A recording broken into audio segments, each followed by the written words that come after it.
Sejam bem-vindos a mais um webinar no canal da Academia de Forense Digital. Eu sou o Wesley Rodrigo, eu sou o apresentador e hoje tenho a honra de estar trazendo ele aqui, Pedro Borges Mourão, ele que é promotor de justiça no Ministério Público do Rio de Janeiro, além também de ser coordenador acadêmico no programa de imersão em direito inovador. Pedro que vai nos trazer aí um assunto muito relevante, né, muito importante aí, que é sobre fake news. Inclusive o assunto fake news está em trâmite de poder virar ou não uma lei aqui no Brasil, né? Então eu tenho muita honra e muito prazer de estar recebendo aqui o Pedro Mourão. Pedro, seja muito bem-vindo aí, né, por estar participando aqui do canal da Academia de Forense Digital e por estar trazendo também um conteúdo muito relevante. Tenho certeza que nossos inscritos e os futuros inscritos vão gostar bastante. Então seja muito bem-vindo aí e pode se apresentar para quem não te conhece. Obrigado, Wesley. Para mim é um privilégio estar aqui com vocês. Sou fã não só dos webinários, mas como da iniciativa da Academia Forense Digital. Então vamos lá, nosso tema de hoje é fake news, né? Controle, retirada, tratamento de fake news na internet. É um tema que vem crescendo enormemente. Eu me recordo, 15 anos atrás, por exemplo, quando foi a minha primeira eleição enquanto promotor, havia o fato de notícias falsas,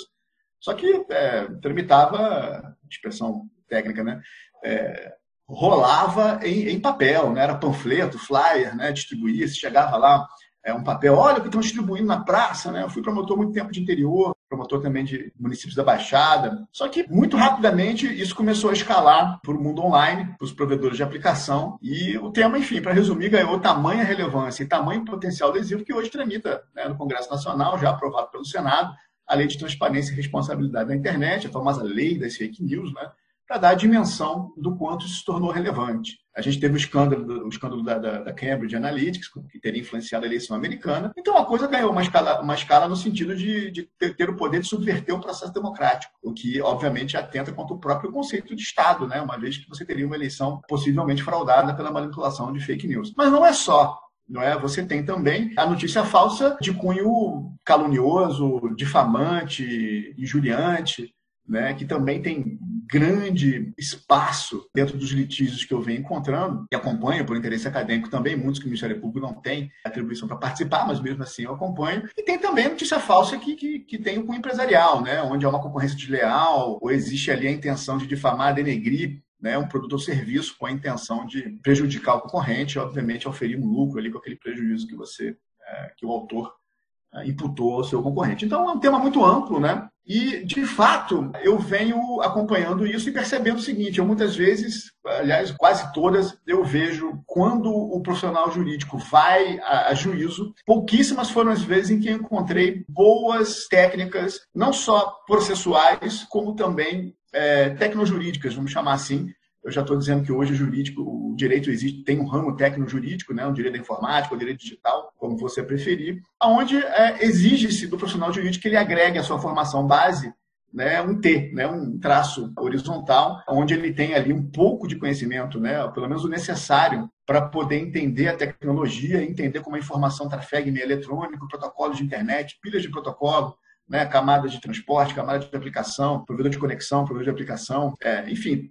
Só para você poder ler o Marco Civil da Internet, né, 12.965, você vai precisar entender um pouco desses temas, senão a lei se torna um pouco abstrata demais, né? E se você extremar isso para uma legislação ainda mais recente, que é o provimento 100/20 do Conselho Nacional de Justiça, eu costumo brincar com alguns colegas, advogados e membros do Ministério Público, magistrados também, que aquilo ali mais parece um manual de TI, né? Tantas são as expressões tecnológicas incorporadas numa lei que tem, evidentemente, um cunho jurídico. Então, isso tudo cresceu enormemente a ponto de eu ver reiteradas vezes em juízo, em audiências que eu participei, de todas as naturezas, criminais, cíveis, direito de família, falencial, a gente vê direito bom, né? Fatos concretamente bem estruturados, mas que por manejo inadequado de técnicas processuais e muitas vezes má formulação de pedidos, não se chegou a contento, não se chegou ao resultado pretendido, né? Seja porque o próprio resultado não se materializou ou porque demorou tanto tempo, por idas e vindas para a definição do que era aquilo, que o próprio tempo acabou por carcomer, né? Por degenerar a utilidade daquele resultado. Então, isso tudo cresceu muito e eu venho me interessando por isso há pelo menos 10 anos, desde que isso começou a entrar, de fato, muito concretamente dentro da vida forense, da vida jurídica. E eu também, nos últimos 10, 12 anos, acabei agregando eu mesmo um pouquinho do T na minha formação base jurídica e estudei a matemática necessária, estudei um pouco de estatística, estudei um pouco de ciência de dados, sistema de gestão, de maneira a poder compreender esse fenômeno e venho construindo estratégias para auxiliar os meus pares advogados. Embora eu esteja promotor, eu sou advogado, né? Ainda mais agora na promotoria tutela coletiva, onde eu sou o autor das ações todas, né? Eu advogo, eu impulsiono, eu promovo aquilo ali. É atividade jurídico de toda sorte, não tem nenhuma diferença entre o que o advogado faz, o promotor faz ali naquela situação. Muda o cliente, né? Meu cliente é a sociedade, né? Ou o hipossuficiente, enfim, quando há ali um direito individual disponível. Mas o fato é que estamos todos no mesmo barco, né? Esse aqui é o ponto.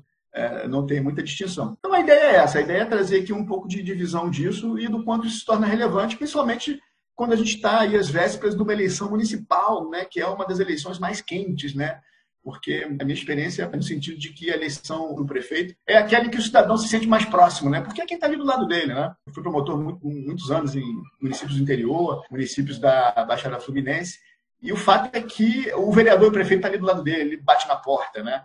Já o deputado estadual está na capital, o deputado federal, o senador, o presidente está em Brasília, né? O governador também é algo mais inacessível para o cidadão comum. Então, essa é a eleição mais quente que desperta aí maior calor, maior tensão, vamos dizer assim. Então, se torna hoje muito importante, tanto para o profissional jurídico, quanto para o assistente pericial, perito, enfim, o técnico que vai poder assessorar aquilo, seja diretamente no processo, ou seja como consultor, ambos se aproximarem numa simbiose necessária, né? Que eu chamo de tecnojurídica. Uma vez que você precisa ter de ambos os lados, né, o advogado, o promotor, o procurador, o juiz, todos nós precisamos de um lado aqui ter um pouco mais de conhecimento tecnológico, o suficiente, o necessário para compreender esse universo novo, e de outro lado, a assistência pericial, a técnica, a consultoria precisa também entender um pouco do direito para que juntos, aí sim, se consiga fazer uma boa estratégia processual. E o que é uma boa estratégia processual? É aquela que gasta o menor tempo possível, custa o mínimo necessário, não é? E entrega o resultado que você precisa. Esses são os 3 fatores essenciais para uma boa técnica jurídica. E eu vejo muito isso não acontecendo, né? Daí essa nossa intenção em trazer um pouco mais desse conhecimento para o mercado, para o ecossistema, vamos dizer assim, para que as pessoas cheguem a contento. Porque o que interessa é que a justiça seja entregue, né? Que o processo democrático ocorra sem subversão e que quando ocorram os ilícitos de publicação falsas, difamantes, injuriosas, caluniosas ou de cunho anticoncorrencial, se possa de fato chegar no tempo hábil a um resultado necessário. Esse aqui é o ponto, né? Então, nessa minha escalada, eu vim fazendo várias análises, né? Vou compartilhar minha tela aqui um pouquinho e vamos falar um pouquinho disso aqui agora. Essa foi uma raspagem de dados que eu fiz, já deve estar aparecendo aí na tela de vocês. Fiz uma raspagem de dados aí dos bancos de dados, né, pertinentes, né, tentando entender como é que estavam se distribuindo as investigações do Ministério Público em relação a fake news eleitorais, aqui especificamente eleitorais, né, dados públicos disponíveis. Fiz uma raspagemzinha lá e com os meus parcos conhecimentos aqui já referenciei por comarca e quantifiquei aqui o tamanho do meu ponto pela quantidade de investigações existentes ali. Seja em andamento, sejam arquivadas, enfim, isso aqui de 2004 a 2018, tá? E a gente vê aí que começa realmente a se verificar uma distribuição bem interessante, né? Embora a gente tenha certamente uma concentração aqui na Baixada Fluminense e Rio de Janeiro, na capital do estado, falando do Rio de Janeiro, você vê uma distribuição aí bem ampla, né? Resende, Campos, né, Cambuci, que é um município bem pequeno. Então, a gente vê que o poder da internet, a facilidade de publicação, acaba barateando muito essa prática, né? E com isso você tem aí a necessidade de ter um contra-ataque a isso, né? Uma contenção. Porque não é só a retirada do conteúdo, é conter a republicação e a replicação do conteúdo, que é da natureza da lógica, né? Das plataformas, dos provedores de aplicação. E aí a gente consegue ver aqui com clareza também. Eu joguei aqui rapidamente, fiz agora um gráficozinho de linha, onde a gente vê esses picos, né, de notícias que, obviamente, correspondem aos pleitos eleitorais, né, onde você tem a maximização desse expediente. E a gente vê claramente aqui uma tendência de alta, né, que, evidentemente, vem se multiplicando e se verificando a cada pleito eleitoral. Mas não é só isso, né, porque as notícias falsas de conteúdo difamante, injurioso, calunioso contra a honra vem se multiplicando enormemente, né? Vem pousando, vem sendo deflagradas aí em juízo. E eu costumo ver muito, gente, isso não ser feito de maneira adequada, de modo a, muitas vezes, impedir o resultado. Muitas ações eu costumo ver acontecer o seguinte: a parte descobre lá que existe um conteúdo falso, Isso costuma acontecer com rapidez, né? Porque a intenção da notícia falsa é ser divulgada, é chegar ao conhecimento de todos, inclusive do próprio objeto, né, alvo da ação, da notícia, vamos dizer assim, e chega assim juiz dizendo, olha, essa notícia aqui, eu identifico ela por esse print de tela, que por si só já é um problema, a captura do print por si só é muito difícil de ser, de fato, utilizada como prova, a não ser que outra parte admita, não, é isso mesmo, esse print aí corresponde a algo que eu fiz, aí é outra história. Né? Mas se não houver essa admissão, vamos dizer assim, essa confissão, o que você tem ali é papel e tinta, né? O contexto ali fica prejudicado para você fazer uma validação pericial daquilo. E, de outro lado, uma URL apontando para aquele conteúdo. E muitas vezes eu vi acontecer o seguinte, olha, chegou a ação, então, ok, tramitou, deferiu, saiu o ofício lá para o provedor de aplicação, Facebook, por exemplo, que é um dos mais demandados, né? E o Facebook, primeiro ele começa a dizer o seguinte, olha, eu sou só um agente comercial aqui, quem realmente é o controlador dessa informação, né? O agente de tratamento é o Facebook Incorporated, que está lá nos Estados Unidos, e tal, mas tudo bem, existe uma discussão sobre isso na ADC 51, ação declaratória de constitucionalidade, proposta pelo escritório do ex-ministro Aires Brito, na STF, que justamente está tratando disso, né? Tentando dizer que o provedor aqui não é obrigado a fornecer o dado, né? Que você teria que usar um acordo de cooperação internacional, né? O famoso ANILAT, lá para obter isso via cooperação jurídica internacional. Mas esse é um outro tema. O fato é que ele demora um pouco para responder, naturalmente, ali, prazos processuais, e muitas vezes acontece o seguinte, quando ele retorna dizendo, olha, fui lá, verifiquei o URL que você apontou e quando eu cheguei lá não tinha nada, tá? E a ação termina aí, você já pagou custas, tem problemas, muitas das vezes colocou no polo passivo o próprio provedor de aplicação, o que tende a gerar sucumbência, e isso vai desafiar 18 recursos em linha reta, porque o provedor de aplicação não quer pagar a sucumbência, até porque ele não se entende como parte daquilo. Vamos falar disso um pouquinho rapidamente aqui. E, no fundo, o resultado final, né? Resumo da ópera. Estratégia processual inadequada, inefetiva, cara e que não entregou o resultado desejado. Esse aqui é o ponto. Então, a minha intenção na construção desse conhecimento, que é algo que eu vim montando, vamos dizer assim, nos últimos 10 anos, é melhorar o ecossistema, é contribuir com o ecossistema de comunicação eletrônica, via internet, de toda sorte, para que a gente tenha aí as pessoas mais habilmente combatendo, né? Quanto mais habilmente a gente combater o expediente da fake news, provavelmente menos fake news teremos, né? Quando conseguirmos, de fato, impor o ônus, o custo para uma conduta ilícita desse ponto, que é um princípio nodal aí da gente ter aí a redução dos ilícitos, né? Então, o que tem me preocupado muito, eu vou dar alguns exemplos aqui, são coisas desse tipo aqui. É uma ação real, né? Enfim, está disponível publicamente, dado público, né? E eu tenho sempre raspado essas ações, acompanho muitas delas, né, da inicial até o trânsito em julgado. E o que eu vejo, muitos pedidos inadequados que costumam gerar bastante dissabor, gente. Porque, veja, aqui, nesse item 8, essa ação é contra o Google e contra o Facebook. O autor pede aqui que ambos sejam condenados a pagar uma indenização por danos imateriais, danos morais aqui no caso, né? De acordo com o entendimento. Enfim, existem algumas decisões nesse sentido, cada vez mais raras, e o Marco Civil da Internet acabou com isso, quando deixou claro que não há responsabilidade civil dos provedores de aplicação, senão naquela hipótese excepcional de publicação de conteúdo de natureza íntima, né, ato sexual privado, onde existe a possibilidade de pedido de retirada extrajudicial e o provedor não atende em prazo razoável, aí ele se torna responsável civilmente por aquilo. Mas se não é esse caso, ele não é responsável civilmente, né, é necessário o manejo de uma ação judicial, né, que é uma ação que eu costumo chamar uma ação de duas cabeças, vou explicar isso um pouquinho mais para frente, onde ele simplesmente recebe uma ordem judicial autorizando ele a retirar o conteúdo, né?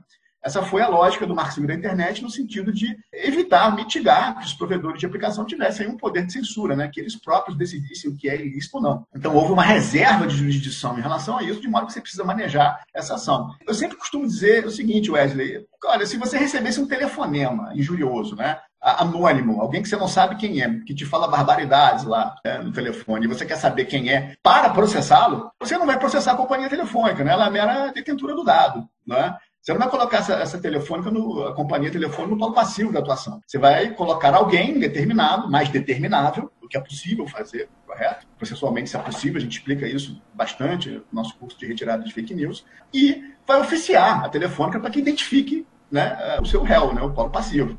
Ela não vai ser parte, né? Então não vai ser condenada em sucumbência, né? Isso é um problema grave. E quando você escolhe processar o produto de aplicação fora da hipótese excepcional de responsabilização civil, ele vai se negar a pagar a sucumbência, né? E, por exemplo, essa aqui é uma contestação padrão do Facebook, que como um grande produto de aplicação de ordem mundial, obviamente, se utiliza do serviço dos maiores escritórios de advocacia do mundo e do Brasil. Então, eu costumo dizer que é Davi contra Golias. Se você vai litigar contra um provedor de aplicação dessa magnitude, olha, vamos fazer isso bem feito, porque o feitiço pode virar contra o feiticeiro. Aqui, por exemplo, parte da argumentação do Facebook diz exatamente isso. Olha, eu não posso ser processado como parte porque eu não poderia entregar esse dado para o autor só porque eu quero. Eu preciso que o juízo me autorize. Na verdade, é uma ordem judicial para entrega de dado. Eu não estou resistindo a nada aqui, então eu não posso ser condenado. E muitas vezes é condenado, porque, como disse, existe uma dificuldade de entendimento ainda, isso vai mudar rapidamente, né? Do magistrado, do promotor, do procurador, do advogado e da parte, todo mundo junto, né, de modo a fazer dessa forma. E aí você vai ter aí 18 recursos em linha reta até o STF, o que obviamente vai tornar a sua ação morosa, cara e, na maior parte dos casos, inefetiva. Não vai entregar o resultado que você quer. Então, a ideia é a gente ter uma visão clara de como isso deve ser realmente feito, né? Um outro ponto interessante são pedidos, né? Pedidos que não guardam pertinência tecnojurídica, é mais ou menos como eu gosto de dizer, né? Então vamos olhar esse pedido aqui, ó. Essa aqui é uma ação contra o Google, né? Não vou esgrimar muito aqui, que o nosso webinar não permite, em termos de tempo, né? É uma ação contra o Google, onde se pede a condenação da REC ao Google a não trazer na digitação de buscas, essa é a expressão que se usou, o nome do primeiro autor ainda na digitação inicial do primeiro nome, sob pena de multa no valor tal por dia de descumprimento. Né? E aí, imagine-se o seguinte, né? Veja, o magistrado tem o mesmo nível de conhecimento do advogado e da parte, aqui nesse exemplo. Então, o que vai constar no mandado, que eventualmente for expedido, caso seja deferido o pedido, é exatamente esse texto. Ninguém vai corrigir esse texto, ninguém vai melhorar esse texto, nem agregar outros elementos tecnológicos nesse texto. Então, imagina que esse mandado vai sair para o jurídico do Facebook, do Google, que no caso vai chegar lá no jurídico do Google do Brasil, vai passar por alguém que vai dizer cumpra-se, né, ordem judicial, vai para uma diretoria, coordenação, supervisão, enfim. Em algum momento vai chegar em alguém que está diante de uma tela, de um teclado, que vai ler isso e pensar como eu cumpro. E, tecnologicamente, isso aqui é absolutamente abstrato. Não tem nenhuma pertinência tecnológica de fato como funciona a plataforma, como funciona o motor de busca, como é realizada uma indexação. Não tem aderência ao modelo de negócio do próprio Google, não que a gente precise respeitar no sentido de evitar o ilícito, né? Não estou preso ao modelo de negócio dele, mas ao contrário, o modelo de negócio dele pode servir à potencialização da repressão do ilícito, né? E, no fundo, isso aqui provavelmente não vai chegar a lugar nenhum. É muito provável, inclusive, que o Google diga, olha, não tem como cumprir, tecnologicamente é impossível. E diante de uma resposta dessa, e aí, o que é que você vai dizer? Não, é sim, e vai inaugurar aí uma discussão sobre as possibilidades. Quer dizer, se você tivesse a habilidade de travar esse embate com o Google, você não formularia esse pedido, formularia um pedido mais adequado. E aí a coisa pior ainda, na minha opinião, no sentido da dificuldade de tornar isso efetivo, no segundo item, né? Quando alternativamente se pede que, caso não se faça aí, né, o deferimento do primeiro pedido, se condene a ré a não trazer nas buscas notícias sem uma contextualização cronológica. Então, aqui, na verdade, a gente não está considerando o que é a própria indexação em si como conceito e não está trazendo o ponto do abuso de indexação, né, que é o que deveria ter sido tramado aqui, vamos dizer, né, construído em torno de um pedido para que se chegasse a um resultado desejado. Vou trazer aqui um outro exemplo disso, não é? Aonde também se faz aqui um pedido de condenação aos réus, né? O que certamente vai desafiar recursos, todos os que o sistema processual brasileiro permite, não são poucos, tá, gente?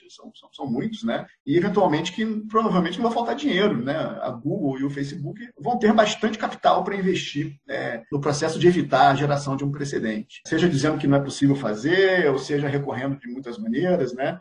Então, aqui, a gente vê aqui no item 10, por exemplo, um outro pedido onde se pede que o Google condene por lucros cessantes, né? Porque aqui houve uma situação em que um perfil fake acabou publicando dados pessoais de um terceiro e ele perdeu contratos por causa disso. Então, enfim, é uma inadequação completa, não só jurídico, como técnica, que certamente levaram à ineficiência, à inefetividade do que se pretendia fazer aqui.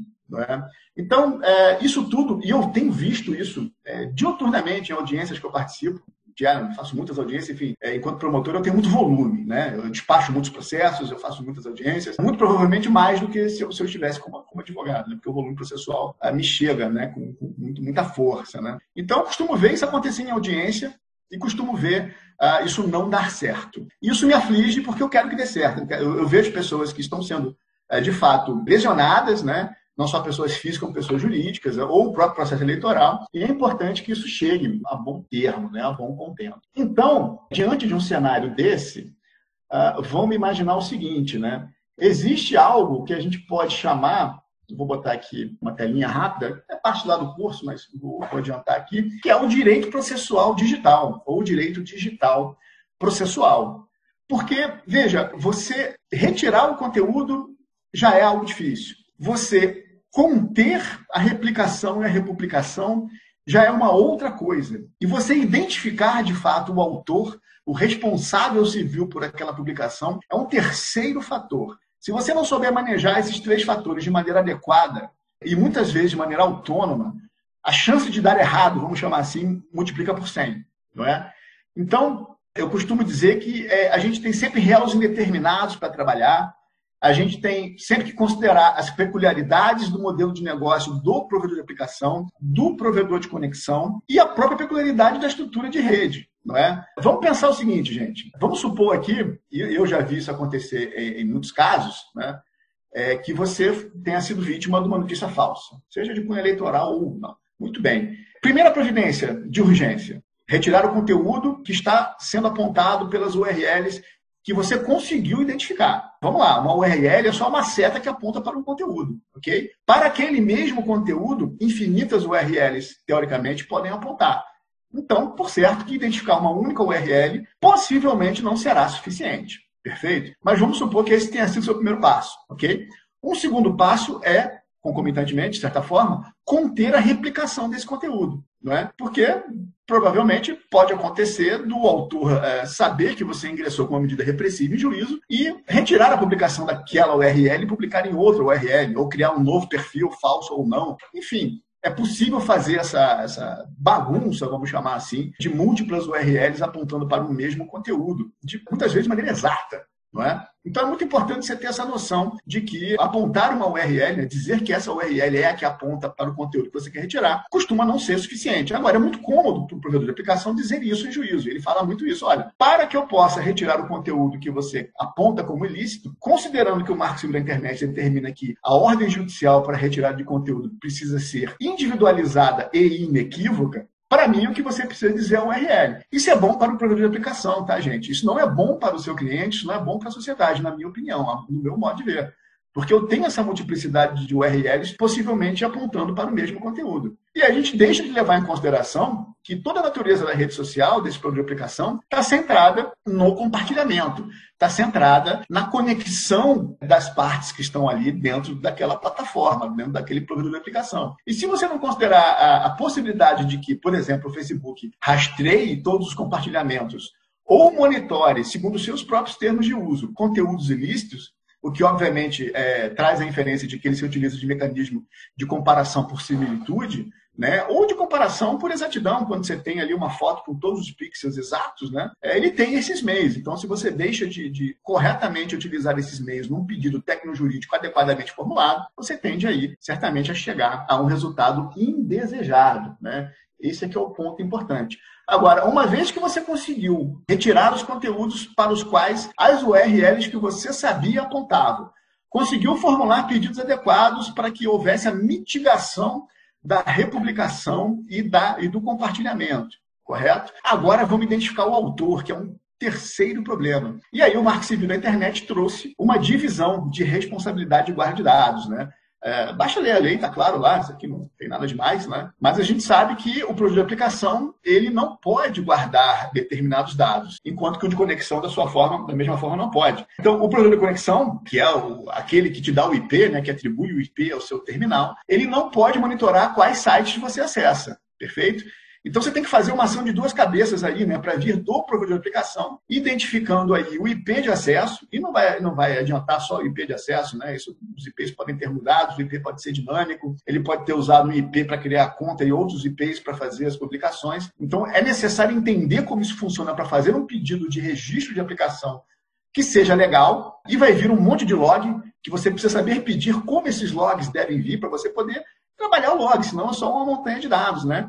Identificar de fato os IPs que você quer, aí então ir ao provedor de conexão e considerar a natureza da selva de IPv4 e IPv6 que a gente tem no Brasil, né? Que isso aí já é um outro tema, mas a gente tem aí o fenômeno dos IPs compartilhados, onde você vai precisar de alguma estratégia para conseguir identificar, de fato, o terminal de onde veio a publicação ou as publicações ilícitas, né? Ah, acabou não. Tem mais um problema. E se o terminal for compartilhado? E se houver múltiplos usuários naquele terminal? Você vai precisar ter preparado de antemão um pedido adequado ao provedor de aplicação para que você tenha dados, seja metadados, seja dados pessoais, necessários para poder individualizar. No caso de haver mais de um usuário, imagina, por exemplo, um terminal, um órgão público que tem múltiplos usuários, por exemplo, logados ou não, ou usando credenciais uns dos outros, para você poder identificar de fato quando aquilo aconteceu. Então, isso tudo exige uma estratégia muito importante para que a gente possa trabalhar isso tudo de maneira eficiente e efetiva, né? Então, o grande intento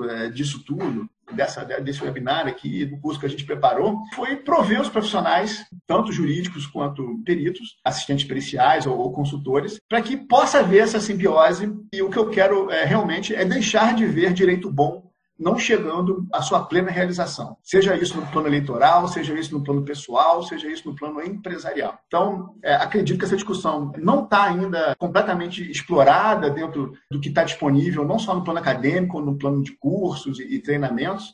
Isso tudo me parece muito importante para que a gente possa avançar com qualidade e, principalmente, sem perder de vista essa eleição que se avizinha, onde provavelmente aquela minha linha de tendência que eu coloquei lá no começo vai escalar, né? Certamente vai ganhar aí um ângulo mais agudo, né, no sentido do aumento desses casos, e isso tudo vai se tornar cada vez mais importante. Então, enfim, o que era nosso intento aqui nesse primeiro momento era dar uma passada sobre isso, falar um pouco sobre esses problemas, né, e convidar todo mundo para se interessar mais profundamente por esse tema e, em última análise, prover cada vez mais essa simbiose tecnojurídica, né, direito digital, direito informático. Né, eu recentemente mesmo, né? Ontem entreguei para a Comissão Legislativa um anteprojeto do Código de Direito Informático, né? Onde a gente tenta regulamentar aí como é que se faz de fato o uso da prova digital. Falamos em processo penal, falamos em processo civil, definimos crimes e penas, né? Tentando trazer para uma modernidade aí, disposições legais que vão permitir a gente ter um manejo mais eficiente e mais claro, né? No contexto tecnológico jurídico de como esses fatores todos se operam.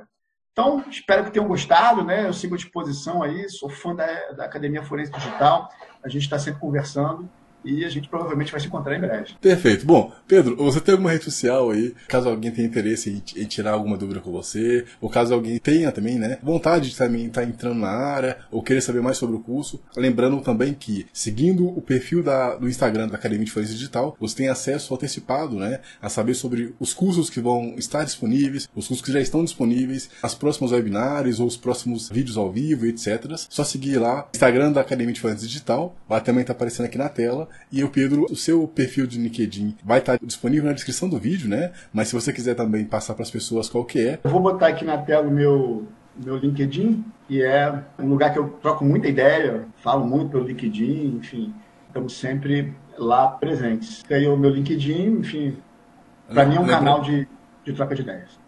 Perfeito. Lembrando também que o seu LinkedIn vai estar na descrição para quem quiser, né? Para quem tiver interesse aí de estar no seu círculo de amizades, o que vale muito a pena, né? Então, Pedro, muito obrigado aí pela sua participação. Fico muito feliz aí de estar contando com você, né? E também contando com outras pessoas também tão capacitadas e tão excelentes no assunto aí, né? Que trouxeram e que dominam. Então, muito obrigado aí. Parabéns pelo profissional que você é. E você que assistiu até aqui, muito obrigado. Estamos à disposição aí no chat, né? E também aí nos meios sociais. Pedro, muito obrigado novamente. Eu agradeço. Valeu, galera. Valeu, galera. Grande abraço e até o próximo webinar ou o próximo vídeo aí da FD Talks, né, que está aqui no canal da Academia de Forense Digital. Grande abraço e até mais.